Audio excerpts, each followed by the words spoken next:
The old spigot dripped in uneven rhythms, water catching sunlight as it splattered onto the dry grass below. Daniel Morgan bent down, twisted the tap fully open, and let the steady stream wash the dust off his hands. The afternoon was hot, the kind of dry summer heat that clung to skin and filled lungs with a smell of baked earth. He leaned down, cupped his hands beneath the stream, and drank deeply. The water was cool, metallic from the old pipes, and it cut through his thirst like ice. He closed his eyes, savoring it. That was when he heard it. Voice. Not one carried on the wind, not something external. It was inside his head. You have no idea what you just became. Daniel jolted back, coughing as the water slipped down the wrong way. He fell onto the grass, eyes darting around the quiet backyard. No one was there. Just the fading hum of cicadas, the old wooden fence, and the squeak of the spigot still running. What the hell, he muttered. His heart pounded against his ribs. But then, do not panic, human. The water has carried it to you. The choice has been made. Daniel froze, his skin crawling. Who's there? You will understand. Soon. And then silence. The beginning of changes. For hours, Daniel tried to convince himself it was dehydration. Heatstroke, maybe a hallucination. He had been working too long repairing his aunt's garden shed, sweating under the relentless sun. But as evening came, the strangeness only grew. On his walk home, his senses felt sharper. The whine of an electric transformer carried to his ears with crystal clarity. He could smell the tang of oil and rust from a car parked 2 blocks away. Even the ground beneath his shoes seemed alive with vibration, like he was listening to the faint heartbeats of the earth itself.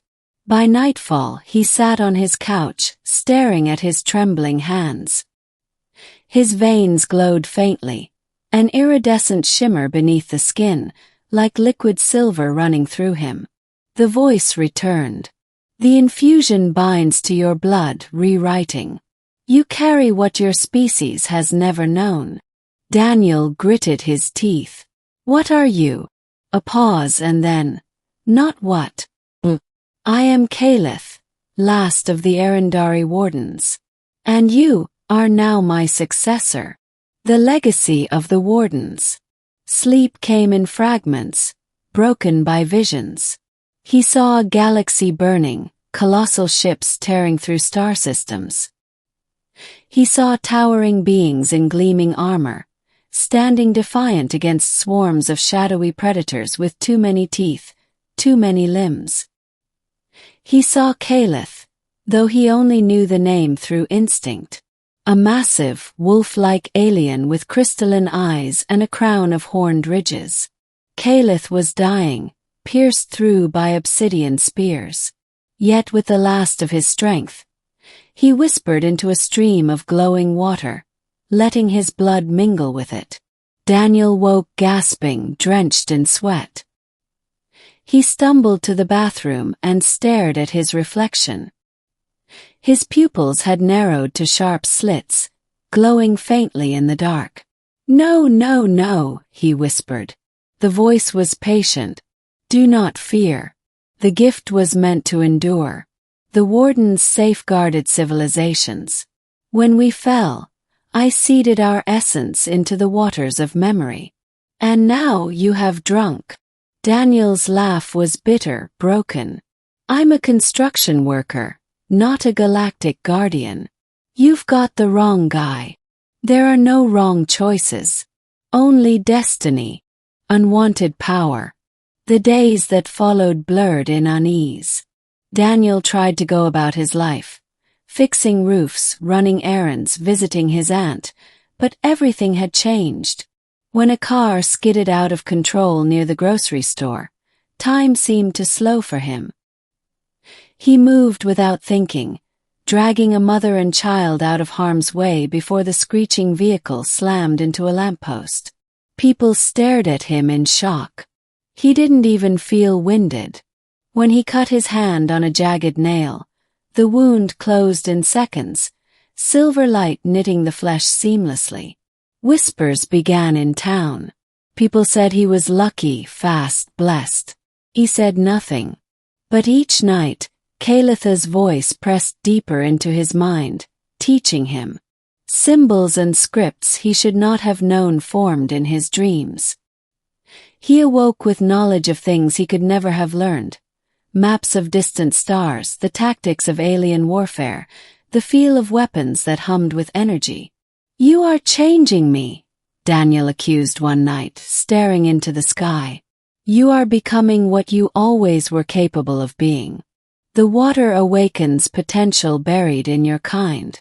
Humanity was chosen, long before you were born." First contact.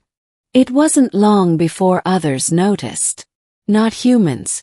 One night, as Daniel left work, a shadow peeled itself from the alley. A figure emerged, tall, cloaked in obsidian armor, eyes glowing with red embers. Its voice was a guttural growl, layered with static. "Warden," it hissed. "The scent is upon you." Daniel froze, every muscle in his body taut. "You've got the wrong guy." The creature tilted its head. "No mistake. You drank the waters. You carry Kalitha's spark.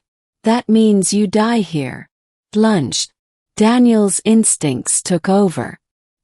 His body moved faster than thought, dodging the clawed swipe.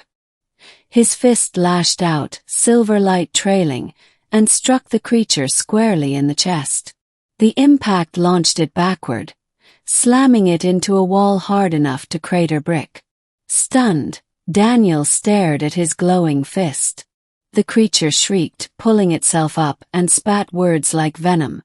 "The Nixon will not allow another warden to rise." And then it vanished into black mist. The weight of choice. Daniel stumbled home, mind spinning. Humanity had no idea, none, that they were already pieces on some galactic chessboard. If the Nixon were here, hunting, then Earth was no longer hidden. "Now you understand," Kalitha's voice rumbled. "The predators come. They always come. That is why the wardens existed, to shield those who could not defend themselves." Daniel sat heavily, burying his face in his hands. "I can't do this. I'm just one man. So was I once. So was every warden before the armor, before the oath. Lone, yes. But with the spark, you are never without strength." For the first time, Daniel felt the weight of it. Not just fear but responsibility. If he did nothing, the Nixon would not stop. And humanity, unprepared, would be wiped clean. The battle in the fields came to a head a week later. The Nixon didn't hide anymore. Under the cover of night, black shapes poured into the outskirts of town, warping reality around them. Crops withered where they walked. Animals fled in terror. Daniel stood in the open field, heart hammering, as Kalitha's ancient memories burned in his blood. Silver fire licked across his skin, forming armor that shimmered like living metal. A long spear, forged of light and will, extended from his hand. The Nixon hissed in unison. "Pretender! We will feast on your marrow." Daniel's fear burned away into something sharper. "You'll have to catch me first." He moved. Faster than sound, faster than thought. His spear cut arcs of light through the darkness, each strike searing creatures into ash. They swarmed, claws raking, but his armor turned them aside. His body moved with precision that was his, yet not his, Kalith guiding every motion, every strike. One by one they fell. But the largest, a towering beast with wings of shadow, roared and slammed him into the ground. Its claws pierced his armor, pain exploding through his chest. Daniel screamed, and the silver within him surged outward. A shock wave of radiant energy burst free, blasting the monster apart in a storm of light.